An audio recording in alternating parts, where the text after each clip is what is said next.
SIR ప్రక్రియ మొదలైనప్పటి నుంచి చాలామందికి చాలా కన్ఫ్యూజన్ ఉంది. మనకు చాలా సొసైటీ వాళ్ళు స్వచ్ఛందంగా వచ్చినటువంటి ఫామ్లు చాలా ఇచ్చినారు. దీంట్లో ఈ ఫామ్లన్నీ కూడా మీరు చూసినట్టయితే లాట్ ఆఫ్ కన్ఫ్యూజన్ వస్తుంది. ఈ ఫామ్లలో మీరు వాళ్ళు ఇచ్చినటువంటి డేటా కరెక్ట్ అయినప్పటికీ ఎక్కడ ఏమి రాయాలనేది చాలామందికి తెలియదు. ఫర్ ఎగ్జాంపుల్, మనము ఇప్పుడు ఇచ్చినటువంటి భారత ఎన్నికల సంఘం ఇచ్చినటువంటి ఈ ఫామ్లో మనం బాగా గమనించినట్టయితే ఇక్కడ వచ్చేసి మీకు క్యూఆర్ కోడ్ ఉంటుంది. ఈ క్యూఆర్ కోడ్ తరఫునే మనకు అన్నీ కూడా మనకు సబ్మిషన్ జరుగుతుంది. ఈ క్యూఆర్ కోడ్ తరఫునే మనకు స్కానింగ్ జరుగుతుంది. ఈ స్కాన్ తరఫున మీకు ఆల్మోస్ట్ ఆల్ వాళ్ళు ఫిల్ చేసినటువంటి డేటా ఉన్నటువంటి ఒక కాలం వచ్చింది. ఈ కాలం మీరు బాగా గమనించినట్టయితే ఆల్రెడీ ఫిల్ చేసినటువంటి కాలం ఎవరైతే ఓటర్ యొక్క వినియోగించుంటారో 2000 గత ఎన్నికల్లో ఎవరైతే వినియోగించుంటారో వాళ్ళందరికీ కూడా ఇటువంటి ఫామ్ అనేది వచ్చింటుంది. ఈ ఫామ్లో వాళ్ళు ఆల్మోస్ట్ ఆల్ ఈ 1వ కాలం, ఈ 2వ కాలం, 3వ కాలం, 4వ కాలం అని మనం భావించినట్టయితే 1వ కాలంలో వాళ్ళు ఇచ్చినటువంటి టోటల్ డేటా మొత్తం వాళ్ళు ఫిల్ చేసినారు. ఈ డేటాలో మనం ఏం చేయాలి అంటే మనది కరెక్ట్గా ఉందా లేదా అని చూసుకున్న తర్వాత ఇక్కడ ప్రస్తుతము మనకు ఫోటో జతపరచాలి. అప్డేటెడ్ ఫోటో, పాస్పోర్ట్ సైజ్ ఫోటోను అటాచ్ చేయాలి. తర్వాత ఇక్కడ ఈ 2 కాలంలో మీరు నార్త్ ఇండియాలో మనం అబ్జర్వ్ చేస్తే ఈ కాలం పైన వచ్చింటుంది, ఈ కాలం కిందికి వచ్చింటుంది. సో మనకు సౌత్ ఇండియాలో మనకి ఇచ్చినటువంటి ఆంధ్రప్రదేశ్లో ఈ కాలం గురించి మనం మాట్లాడదాం. ఇక్కడ ఏమవుతుందంటే గత ఎస్ఐఆర్ యొక్క ఓటర్ జాబితాలో ఓటర్ వివరాలు అన్నారు కదా, అంటే మనం ఈ రెండింటిలో ఏదో ఒకటి మాత్రమే ఫిల్ చేయాలి. ఏదో ఒకటి అంటే మనకు వచ్చేసి 2002 మీరు ఎన్నికలు ఓటు వేసింటే మీకు ఖచ్చితంగా మీకు దాంట్లో సంబంధించినటువంటి డీటెయిల్స్ అన్నీ కూడా మీ ఓటర్ కార్డు పక్కన పెట్టుకోండి. దాంట్లో మీకు ఏ విధమైన పేరు ఉండింటాదో ఆ ఓట్ కార్డులో ఉన్నటువంటి పేరును మాత్రమే మీరు ఇక్కడ మెన్షన్ చేయండి. తర్వాత మీకు దాంట్లో ఓటర్ కార్డు దాంట్లో నెంబర్ ఉంటే నెంబర్ రాయండి, లేదనుకుంటే ఇది ఆప్షనల్, ఇది మీరు రాయాల్సిన అవసరం లేదు మీ కాడ కరెక్ట్ నెంబర్ లేకపోతే. నెక్స్ట్ మీకు దాంట్లో మీ బంధుత్వం పేరు అని ఉంటుంది. అంటే ఫర్ ఎగ్జాంపుల్ మీరు మీ ఫాదర్ పేరు కానీ, మీ మదర్ పేరు కానీ, లేదనుకుంటే మీ వైఫ్ పేరు కానీ, లేదంటే హస్బెండ్ పేరు కానీ ఏదో ఒకటి ఉంటుంది. దాంట్లో మీరు ఇక్కడ రాయాల్సి ఉంటుంది.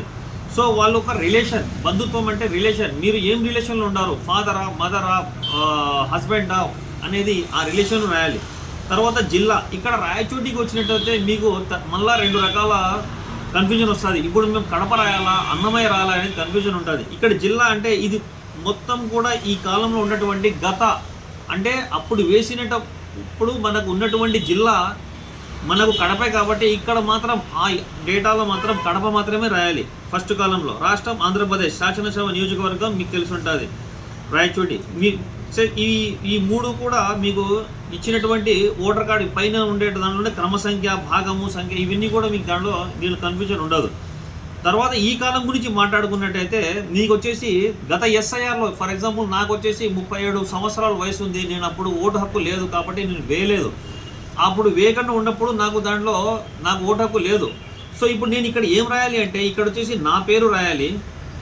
గత ఎస్ఐఆర్లో ఉన్నటువంటి బంధు వివరాలు ఇక్కడ బంధు వివరాలు కాబట్టి ఇక్కడ వచ్చేసి నా పేరు రాసిన తర్వాత ఓటు హక్కులో ఉంటే నాకు, లేదంటే మనము మా ఫాదర్ పేరు, దాని యొక్క రిలేషను, దాని యొక్క జిల్లా, అప్పుడు ఉన్నటువంటి జిల్లా, ఇక్కడ డేటా మొత్తం మా ఫాదర్ది అంటే మా గత వాళ్ళు వేసినటువంటి వాళ్ళ డేటా మాత్రమే వస్తుంది. ఇక్కడ నా డేటా ఏమీ రాదు. ఇక్కడ కిందికి రండి. కిందికి వచ్చినట్టయితే మీకు వచ్చేసి డేట్ ఆఫ్ బర్త్, అంటే ఇక్కడ ఈ డేటా మొత్తం మనకు సంబంధించిన డేటా. ఇక్కడ డేట్ ఆఫ్ బర్త్ మన డేట్ ఆఫ్ బర్త్ రాయాలి. తర్వాత వచ్చేసి ఆధార్ నెంబర్, మన ఆధార్ నెంబర్ రాయాలి. తర్వాత మనకు ఉన్నటువంటి లింకప్ చేయాల్సినటువంటి అప్డేటెడ్ ఉన్నటువంటి మొబైల్ నెంబర్ రాయాలి. తర్వాత మనకు సంరక్షకుని పేరు, అంటే మా ఫాదర్ కానీ లేదా మదర్ కానీ ఎవరుంటే వాళ్ళ పేరు రాయాలి. తర్వాత ఇక్కడ వచ్చేసి ఓటర్ కార్డు మీ దగ్గర ఉంటే మీ ఫాదర్ది లేదా మదర్ది లేదా ఎవరిదైనా ఉంటే వాళ్ళ ఓటర్ కార్డు నెంబర్ ఆప్షనల్, మీరు రాయొచ్చు రాకపోవచ్చు. నెక్స్ట్ వచ్చేసి తల్లి ప్లస్ ఇప్పుడు మాకు మ్యారేజ్ అయితే మ్యారేజ్ వల్ల భాగస్వామి యొక్క పేరు, తర్వాత వచ్చేసి వాళ్ళ ఓటర్ నెంబరు, ఇవన్నీ కూడా అప్డేటెడ్ డీటెయిల్స్. గత ఎన్నికల్లో ఉన్నటువంటి ఇప్పుడు ఎన్నికల్లో ఉన్నటువంటి అప్డేటెడ్ డీటెయిల్స్ అన్నీ కూడా ఇవన్నీ కూడా బ్లాక్ పెన్తోనే మీరు రాయండి.